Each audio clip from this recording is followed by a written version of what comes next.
नमस्कार मेरे प्रिय विद्यार्थियों, आप सभी का हार्दिक स्वागत और अभिनंदन है। मैं डॉक्टर विनी शर्मा आपके सामने नियोजित विकास की राजनीति का यह अंतिम वीडियो आपके सामने लेकर आई हूँ, जिसमें आज हम नियोजित विकास की राजनीति में हम आज खाद्य संकट को समझने का प्रयास करेंगे कि खाद्य संकट क्या था। 1960 के दशक में कृषि की दशा बद से बदतर होती गई। 1940 और 1950 के दशक में ही खाद्यान्न के उत्पादन की वृद्धि दर जनसंख्या की वृद्धि दर से जैसे तैसे अपने को ऊपर रख पाई थी। 1965 से 1967 के बीच देश के अनेक हिस्सों में सूखा पड़ा और इसी अवधि में भारत ने 2 युद्धों का सामना किया और उसे विदेशी मुद्रा के संकट को भी झेलना पड़ा। इसके बारे में हम लोग अगले अध्याय में भी पढ़ेंगे और इन सारी बातों के कारण खाद्यान्न की भारी कमी हो गई। देश के अनेक भागों में अकाल जैसी स्थिति आन पड़ी। बिहार में खाद्यान्न संकट सबसे ज्यादा विकराल था। यहाँ स्थिति लगभग अकाल जैसी हो गई थी। बिहार के सभी जिलों में खाद्यान्न का अभाव बड़े पैमाने पर था और इस राज्य के 9 जिलों में अनाज की पैदावार सामान्य स्थिति की तुलना में आधी से भी कम थी। इनमें से 5 जिले अपनी सामान्य पैदावार की तुलना में महज 1/3 ही अनाज उपजा रहे थे। खाद्यान्न के अभाव में कुपोषण बड़े पैमाने पर फैला और इसने गंभीर रूप भी धारण कर लिया था। अनुमान के मुताबिक बिहार के अनेक हिस्सों में उस समय प्रति व्यक्ति प्रतिदिन का आहार 2200 कैलोरी से घटकर 1200 कैलोरी तक हो चुका था, जबकि एक सामान्य आदमी के लिए रोजाना 2450 कैलोरी के आहार की आवश्यकता होती है बच्चों। और 1967 में बिहार में मृत्यु दर पिछले साल की तुलना में 34% बढ़ गई थी।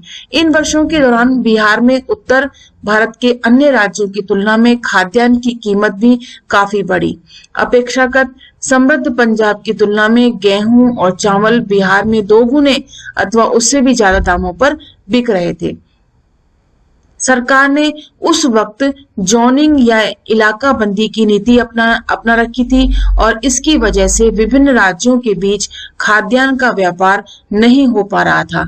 इस नीति के कारण उस वक्त बिहार में खाद्यान्न की उपलब्धता में भारी गिरावट आई थी और ऐसी दशा में समाज के सबसे गरीब तबके पर सबसे ज्यादा चोट पड़ी और खाद्य संकट के कई परिणाम हुए।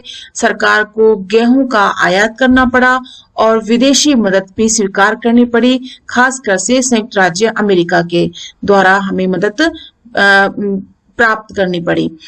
अब योजनाकारों के सामने पहली प्राथमिकता तो यही थी कि किसी भी तरह खाद्यान्न के मामले में आत्मनिर्भरता हासिल की जाए और पूरी योजना प्रक्रिया और इससे जुड़ी आशा तथा गर्वबोध को इन बातों से एक धक्का लगा। तो ये खाद्यान्न का संकट हमारे लिए विकट समस्या लेकर के आया। इसके साथ ही बच्चों, कृषि की बेहतरी और खेतीहर जनता की भलाई से जुड़ी इन नीतियों को ठीक ठाक और कारगर तरीके से अमल में ला पाना आसान नहीं था। इसमें हम भूमि सुधार की बात कर रहे थे और ऐसा तभी हो सकता था जब ग्रामीण भूमिहीन जनता लामबंद हो, लेकिन भूस्वामी बहुत ताकतवर थे।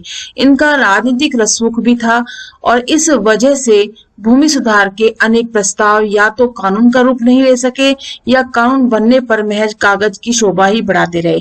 तो भूमि सुधार से संबंधित जो भी प्रस्ताव लाए गए वो सिर्फ और सिर्फ कागजों में ही बंद होकर के रह गए।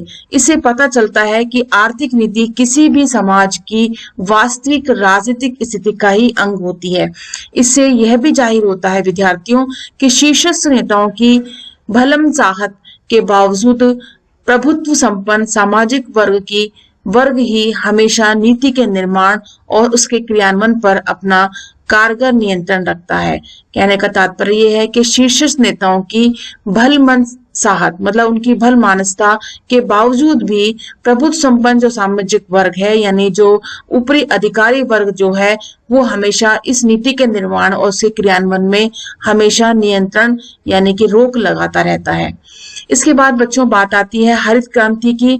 हरित क्रांति के अंतर्गत ये देखो कार्टून बताया गया है। इसे गेहूं क्रांति कहने में क्या हर्ज है? क्या हर चीज को क्रांति कहना आवश्यक है? खाद्यान्न संकट की इस हालत में देश पर बाहरी दबाव पड़ने की आशंका बढ़ गई थी और भारत विदेशी खाद्य सहायता पर निर्भर हो चला था, खासकर संयुक्त राज्य अमेरिका की। जैसा कि हमने ऊपर खाद्यान्न संकट में पढ़ा कि हमने खाद्यान्न संकट के समय संयुक्त राज्य अमेरिका से खाद्यान्न आपूर्ति को पूरा करने का फैसला लिया था। संयुक्त राज्य अमेरिका ने इसके एवज में भारत पर अपनी आर्थिक नीतियों को बदलने के लिए जोर डाला और सरकार ने खाद्य सुरक्षा को सुनिश्चित करने के लिए कृषि की एक नई रणनीति अपनाई। जो इलाके अथवा किसान खेती के मामले में पिछड़े हुए थे, शुरू में सरकार ने उनको ज्यादा सहायता देने की नीति अपनाई थी और इस नीति को छोड़ दिया गया बाद में, और सरकार ने अब उन इलाकों पर ज्यादा संसाधन लगाने का फैसला किया जहां सिंचाई सुविधा मौजूद थी और जहां के किसान समृद्ध थे। वहीं पर सभी संसाधन सभी पूंजी निवेश जो है वहीं पर करना उन्होंने उचित समझा। इस नीति के पक्ष में दलील यह भी दी गई विद्यार्थियों कि जो पहले से ही सक्षम है वे कम समय में उत्पादन को तेज रफ्तार से बढ़ाने में सहायक सिद्ध हो सकते हैं, इसलिए उन संसाधनों का दोहन वहीं होना ज्यादा जरूरी समझा। सरकार ने उच्च गुणवत्ता के बीज, उर्वरक, कीटनाशक और बेहतर सिंचाई सुविधा बड़े अनुदानित मूल्य पर मुहैया कराए, मतलब उपलब्ध कराए। सरकार ने इस बात की भी गारंटी दी कि उपज को एक निर्धारित मूल्य पर खरीद लिया जाएगा और यही उस परिघटना की शुरुआत थी जिसे हरित क्रांति भी कहा गया। इस प्रक्रिया में धनी किसानों और बड़े भूस्वामियों को सबसे ज्यादा फायदा हुआ और हरित क्रांति से खेतीहर पैदावार में सामान्य किस्म का इजाफा हुआ, यानी फायदा हुआ। ज्यादातर गेहूं की पैदावार बढ़ती चली गई और देश में खाद्यान्न की उपलब्धता में बढ़ोतरी हुई और बहरहाल इससे समाज के विभिन्न वर्गों और देश के अलग अलग इलाकों के बीच ध्रुवीकरण तेज हुआ। पंजाब, हरियाणा, पश्चिम उत्तर प्रदेश जैसे इलाके कृषि के लिहाज से समृद्ध हो गए, जबकि बाकी इलाके खेती के मामले में पिछड़ते चले गए। हरित क्रांति के दो और प्रभाव हुए। पहला असर तो यह हुआ विद्यार्थियों कि गरीब किसानों और भूस्वामियों के बीच का अंतर मुखर हो गया। कहने का मतलब है गरीब किसान गरीब होता चला गया और भूस्वामी जो है और अधिक ज्यादा प्रभुत्वशाली होते चले गए। इससे देश के विभिन्न हिस्सों में वामपंथी संगठनों के लिए गरीब किसानों को लामबंद करने के लिहाज से अनुकूल स्थिति पैदा हुई। दूसरी ओर हरित क्रांति के कारण कृषि में मंझले दर्जे के किसानों यानी मध्यम श्रेणी के भूस्वामित्व वाले किसानों का उभार हुआ और इन्हीं बदलावों से फायदा भी हुआ था और देश के अनेक हिस्सों में ये प्रभावशाली भी बनकर के उभरे थे। अब आप देख सकते हैं ऊपर इसमें श्रीकांत को अब भी वे दिन बखूबी याद हैं जब उसके बड़े भाई को राशन की दुकान से सामान लाने के लिए धक्का मुक्की करनी पड़ती थी। श्रीकांत का परिवार चावल, तेल और केरोसिन के लिए राशन की दुकान पर ही निर्भर था।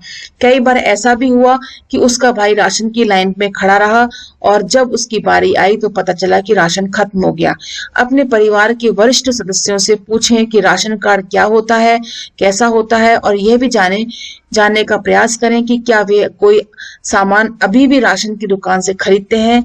अपने स्कूल या घर के आसपास राशन की दुकान ढूंढें और ये जानने का प्रयास करें कि गेहूं, चावल, वनस्पति तेल, चीनी यहाँ किस दाम पर बिक रही है और इसके बाद ये जानने का प्रयास करें कि इन वस्तुओं की कीमत खुले बाजार में क्या है।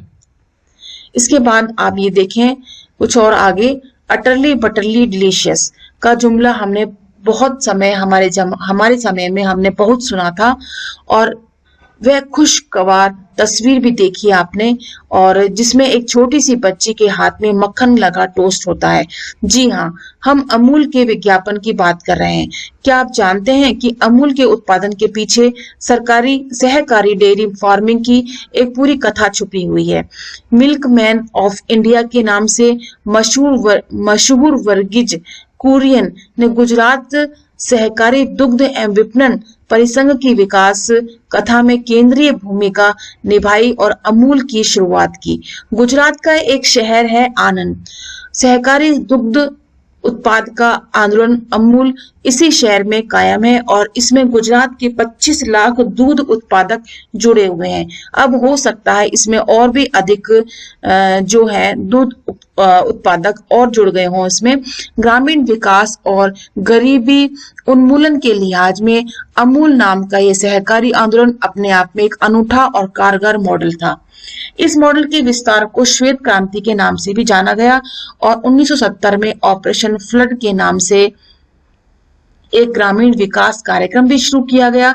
ऑपरेशन फ्लड के अंतर्गत सहकारी दुग्ध उत्पादकों को उत्पादन और विपणन की एक राष्ट्रव्यापी तंत्र से जोड़ा गया। बहरहाल ऑपरेशन फ्लड सिर्फ डेयरी कार्यक्रम नहीं था।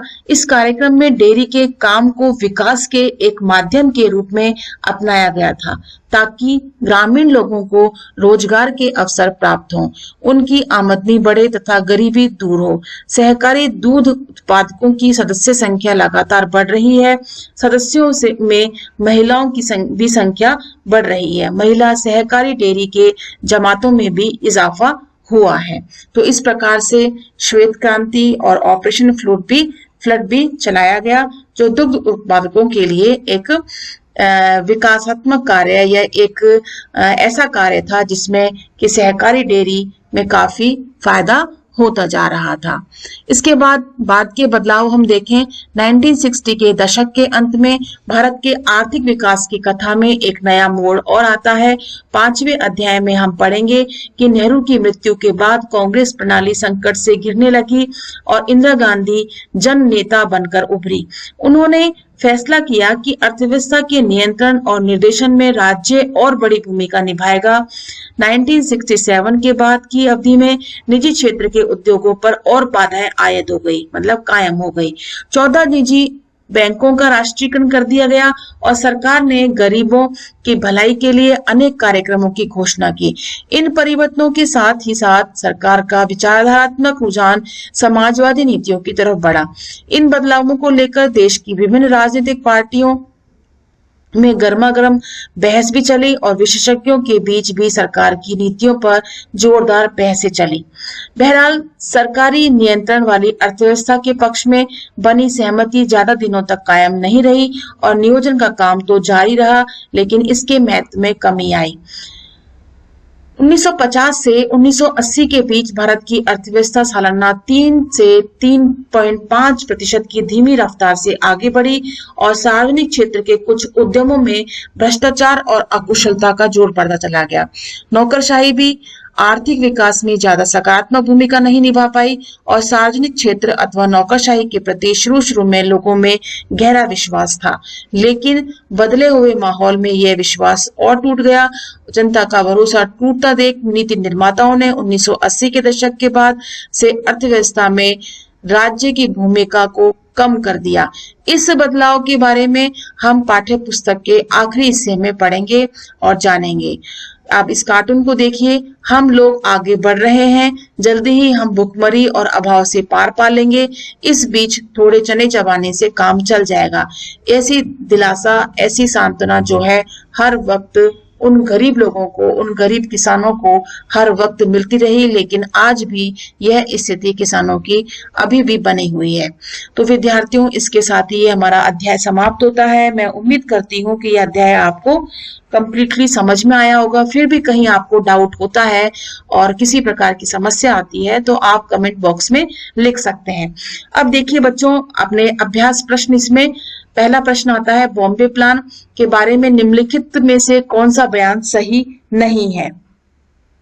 यह भारत के आर्थिक भविष्य का एक ब्लूप्रिंट था। हमने इस पुस्तक में बॉम्बे प्लान पढ़ा था, इसमें बताया गया था। आप इसमें जाने कि कौन सा इसमें सही नहीं है।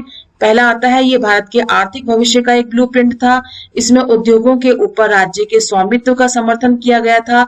इसकी रचना कुछ अग्रणी उद्योगपतियों ने की थी। इसमें नियोजन के विचार का पुरजोर समर्थन किया गया था। तो इसका सही उत्तर है जो कि बॉम्बे प्लान के बारे में कौन सा बयान सही नहीं है। तो इसमें जो उत्तर आएगा वो ख आएगा। इसमें उद्योगों के ऊपर राज्य के स्वामित्व का समर्थन किया गया था, तो यह गलत है।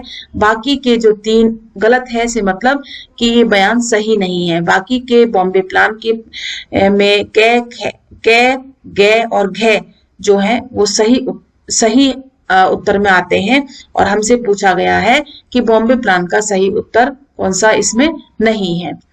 तो भारत ने दूसरा आता है, भारत ने शुरुआती दौर में विकास की जो नीति अपनाई उसमें निम्नलिखित में से कौन सा विचार शामिल नहीं था। तो इसमें आपको कौन सा विचार शामिल नहीं था विकास की नीति में? सबसे पहले नियोजन, उदारीकरण, सहकारी खेती और आत्मनिर्भरता। तो नियोजन इसमें शामिल था, उदारीकरण शामिल था, आत्मनिर्भरता शामिल थी, लेकिन सहकारी खेती जो है इसमें शामिल नहीं थी। ऐसा उत्तर सही है नहीं। नियोजन शामिल था, सहकारी खेती शामिल थी, आत्मनिर्भरता शामिल थी, लेकिन उदारीकरण शामिल नहीं था, क्योंकि हमने अपनी विकास की नीति में उदारीकरण और समाजवाद दोनों ही नीतियों की मिश्रित अर्थव्यवस्था को हमने शामिल किया था। तो हमने जिस विचार को हमने शामिल नहीं किया था वो था उदारीकरण, क्योंकि हमने मिश्रित अर्थव्यवस्था को इसमें शामिल किया था। तीसरा प्रश्न आता है, भारत में नियोजित अर्थव्यवस्था चलाने का विचार ग्रहण किया गया था बॉम्बे प्लान से, सोवियत खेमे के देशों के अनुभवों से, समाज के बारे में गांधीवादी विचार से और किसान संगठनों की मांग से। तो आप इसमें कौन सा उत्तर देना चाहेंगे कि भारत में नियोजन अर्थव्यवस्था चलाने का विचार किस प्लान से हमने ग्रहण किया था? सिर्फ ख और घ, सिर्फ कै और ख, सिर्फ घ और ग और उपयुक्त सभी। तो इसमें जो सही उत्तर है वो घ आएगा, क्योंकि हमने सभी स्तरों पर नियोजित अर्थव्यवस्था चलाने का प्लान कर लिया था। बॉम्बे प्लान सोवियत खेमे के देशों के अनुभव से, यानी सोवियत खेमे से यानी सोवियत संघ से, और समाज के बारे में गांधीवादी विचार से और किसान संगठनों की मांगों से, इन सभी से हमने नियोजन की बात यानी नियोजित अर्थव्यवस्था की विचार की बात हमने कर ली थी। तो ये घ उत्तर सही होगा। अब देखिए आगे, निम्नलिखित का मेल करें। चरण सिंह जो कि किसान से संबंधित है, पीसी महालनोबिस ये आएगा औद्योगिकरण, बिहार का अकाल, जॉनिंग और वर्गीज कुरियन सहकारी डेयरी। तो इसमें आपने ये मिलान किया। इसके बाद पांचवा प्रश्न आता है, आजादी के समय विकास के सवाल पर प्रमुख मतभेद क्या थे? इसमें आपको उत्तर बताना है। क्या इन मतभेदों को सुलझा लिया गया? तो इसमें आपको उत्तर बताना है कि आजादी के समय विकास के सवाल पर क्या क्या हमारे सामने मतभेद थे। मतभेद में हमने देखा था कि कृषि बनाम उद्योग, और ऐसे ही मतभेदों को इसमें बताना है कि विकास के अंतर्गत ग्रामीण क्षेत्र की गरीबी को दूर करना हमने ज्यादा जरूरी समझा था, लेकिन क्या वह गरीबी के मकर जाल से क्या हम निजात पा पाए थे? इन सभी परेशानियों को इसमें हमें बताना होगा। पहली पंचवर्षीय योजना का किस चीज पर सबसे ज्यादा जोर था? दूसरी पंचवर्षीय योजना पहली से किन अर्थों में अलग थी? इन सभी को बताना है। जैसे पहली पंचवर्षीय योजना में कृषि पर ज्यादा ध्यान दिया गया था और दूसरी पंचवर्षीय योजना में कृषि के साथ कृषि पे कम दिया गया था और उद्योगों पर अधिक दिया गया था। हरित क्रांति क्या थी इसके बारे में आपको बताना है। सकारात्मक और नकारात्मक परिणाम बताने हैं। इसी प्रकार से दूसरी पंचवर्षीय योजना के दौरान औद्योगिक विकास बनाम कृषि विकास का विवाद चला और इस विवाद के क्या तर्क थे इनको बताना है। इसी प्रकार से आप नवा प्रश्न देख सकते हैं। अर्थव्यवस्था में राज्य की भूमिका पर जोर देकर भारतीय नीति निर्माताओं ने गलती की। अगर शुरुआत से ही निजी क्षेत्र को खुली छूट दी जाती तो भारत का विकास कहीं ज्यादा बेहतर तरीके से होता। और इस विचार के पक्ष और विपक्ष में आपको तर्क देने हैं और निम्नलिखित अवतरण को पढ़कर भी आपको कुछ प्रश्नों के हल इसमें बताने हैं। तो इस प्रकार यह अध्याय यही समाप्त होता है। इसके अभ्यास प्रश्न भी हमने यहाँ देख लिए हैं और विद्यार्थियों इस अध्याय में हमने विभिन्न योजनाओं के बारे में हमने पढ़ा, जिसमें बॉम्बे प्लान भी था। बॉम्बे प्लान के उद्देश्य, योजना आयोग, नीति आयोग, पंचवर्षीय योजना, प्रथम और द्वितीय पंचवर्षीय योजना, हरित क्रांति, श्वेत क्रांति, इन सभी के बारे में हमने विस्तृत चर्चा करी और हमने यह जाना कि नियोजन के अंतर्गत हम कम से कम संसाधनों के माध्यम से किस प्रकार से श्रेष्ठतम योजनाएं बना सकते हैं और श्रेष्ठ आर्थिक विकास की परिकल्पना तैयार कर सकते हैं और हम उन पर खरे भी उतर सकते हैं। विभिन्न समस्याएं समय समय पर आती हैं, लेकिन उन समस्याओं का सामना करते हुए, हमने उन चुनौतियों को पूरा करते हुए हमने एक आर्थिक विकास की बुनियाद को अपने समकक्ष रखा, हमारे सामने अपने सामने रखा और इन सभी चीजों से हमने निजात पाने का प्रयास किया। और एक आर्थिक लक्ष्य के अंतर्गत, आर्थिक विकास के अंतर्गत एक हमने एक प्रगति प्राप्त की, और उस प्रगति के अंतर्गत तो जो साधन के रूप में हमें हमारे समक्ष जो आया उदारवाद और समाजवादी मॉडल, जिसमें हमने उदारवादी पूंजीवादी मॉडल की कुछ विषयों को लेकर के, कुछ बातों को लेकर के, और समाजवादी मॉडल की कुछ बातों को लेकर के, दोनों की ही बातों को लेकर के एक मिश्रित अर्थव्यवस्था के माध्यम से हमने सार्वजनिक और निजी क्षेत्र के दोनों गुणों का समावेश किया और एक नई मिश्रित अर्थव्यवस्था के द्वारा अपने आर्थिक विकास को एक नया आयाम दिया। तो इसी के साथ ये वीडियो यहीं समाप्त होता है। अब अगले अध्याय के लिए हम नेक्स्ट वीडियो में आपसे फिर संपर्क करेंगे, फिर चर्चा करेंगे, और तब तक के लिए हम आपसे विदा लेते हैं। धन्यवाद एंड नमस्कार।